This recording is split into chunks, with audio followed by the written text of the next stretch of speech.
Do you want to gain weight but you're consuming flavored protein shakes that contains added ingredients that are not good for your health? Do you know that these protein shakes are costing you more money? Why you're paying for extra money when you can add your own ingredients in-house? Keep watching.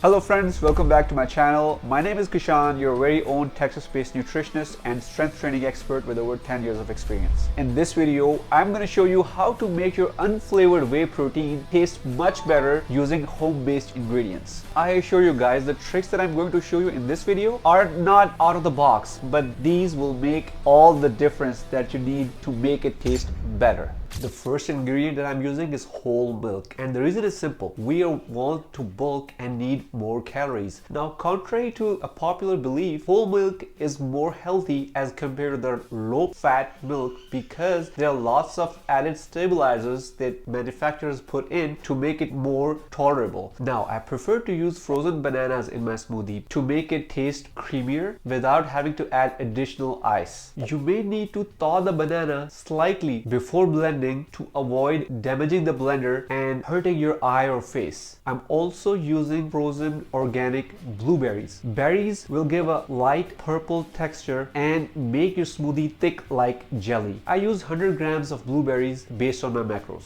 I'm also adding 30 grams of diced frozen mangoes on top. Frozen mangoes enhance the creamy texture and would make the smoothies even thicker. Next, we're using Now brand whey protein concentrate. Note that I'm using whey protein concentrate version because it has slightly more calories. So since our goal is to bulk up, it will help you bulk up faster and support faster muscle growth. Also note that I'm using unflavored whey protein to build up its taste to my liking. Also note that this whey protein only has two ingredients, sunflower lecithin and whey protein concentrate. So it is as minimum processed as you can get. No artificial flavors, no sweeteners, and it is very cheap. Also, of course, I'm adding 6 grams of creatine for better performance in the gym, and also because I hate to take creatine in a separate time and I always tend to forget. So combining both just make complete sense to me. Note that I'm using crushed ice in the end. It's just because I felt like my bananas, I thawed them a little more than I needed to. So adding crushed ice will maintain the creamier texture that I would like.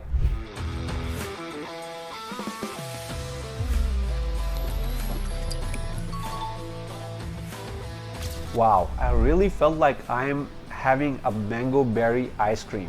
Here's a bonus recipe for you guys. If you are huge chocolate smoothie fans just like I am, all you have to do is, instead of adding berries or mangoes, all you have to do is just add bananas, ice, and all the other ingredients remain the same. Just add 100% natural unsweetened cocoa powder. The reason I'm adding this is because this is going to make all the difference for your chocolate smoothie, and now all the flavor that you want for a chocolate. This is the best natural source to do it, and it also comes with additional health benefits on top. This is not a regular chocolate. One serving of the cocoa powder provides you only 10 calories. So I'd like to add 2 servings of cocoa powder for a rich chocolate flavor. I also want to add dates just to increase more sweetness in a natural way to my smoothie. If you want, you can also add honey or whatever you like based on your taste and preference.